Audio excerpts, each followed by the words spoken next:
that perhaps might be socially constructed rather than genetic. You know, we have certain genetic dispositions towards certain features in other human beings, but nevertheless, I do, you know, Edward Said and his whole theory of Orientalism and the exotic. I think that does tend to follow. I mean, I myself. Yeah. Well, no. What did he? Like, but what does Edward? What does Said say about Orientalism? Like, what's the gist of what he says? Because I'm really, like, I've seen his work, but I've never actually read it. He has as the foundation kind of this Foucaultian idea of just like, or you can say Nietzschean idea of just power struggles, you know, going on. The root of all truth is kind of like power in the class that gets above it. You know, you can see kind of Marxist strange and so forth in it. But he says that all of the, you know, Middle Eastern scholars throughout Europe, you know, especially England and the United States, have all been, you know, racist because they've always, you know, looked upon the Middle East as something exotic and weird and strange, and he builds upon that as the like imperialist. It's like a shell game. Misako, oh, you look so cute. Oh, okay. Did you know that American people are trying to stop our language? No, we don't want to stop your language. Yeah. We think your language. No, we love foreign I languages. was reading my because it's gonna be my favorite. That's your first problem. You read something. Don't So read it was anything. like 1920, 1930, around the World War I and II. Right. Americans are trying to stop the Chinese characters we're Yes. using because they told us that it's difficult for us to read. What, Japanese? Yeah, for Japanese people, American does.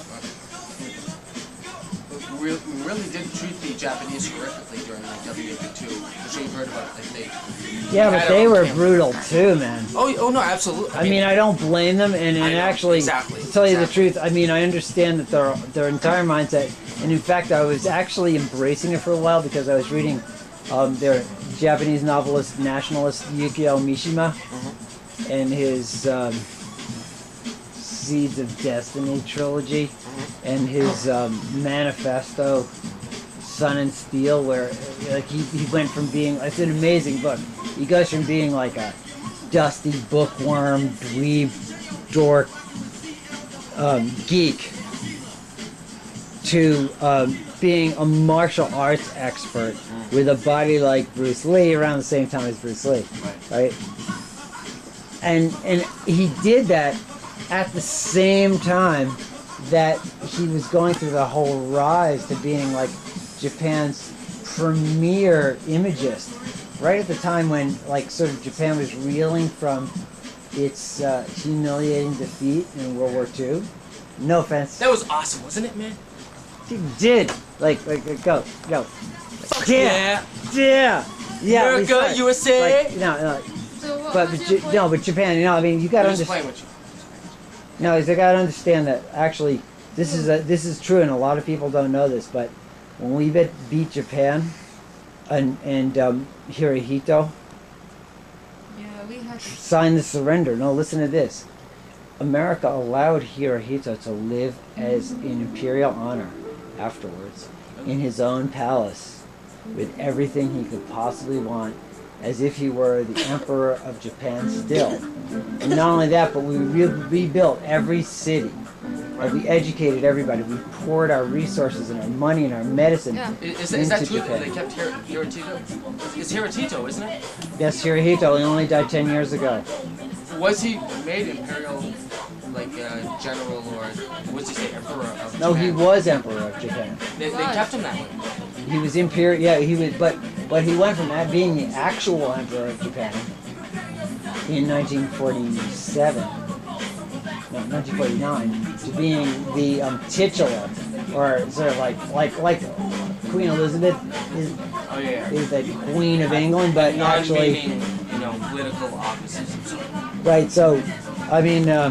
Did they establish Tony Blair is the actually because England is a excuse my phraseology, but socialist hellhole. Yeah. There is no leader of England.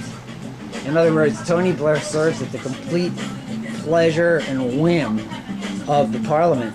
And if at any moment the Parliament doesn't like him, They can even one member of Parliament of the House of Lords, or of the Parliament itself, can make a motion to shout really loud in that chamber. right, a vote of no, call for a vote of no confidence. So, Right. They House just of did Commons, the vote like 3 weeks ago, and it actually passed, like by a few votes. That's it. that, I mean, in a sense, that's really fucking democracy. I mean, it's amazing, really. But I mean, like, one person can make a motion to have a vote of no confidence, like in the House of Commons, and then it can go to the House of Lords, and then they have to vote, right? Like, you got to think of the amazing changes that happened on top of that. Like, it was only in our lifetime, actually within the last 10 years, that the House of Lords wasn't purely by inheritance or primogeniture. It was, now it's actually, you have to be elected. We did that. But it's not a pure representative democracy.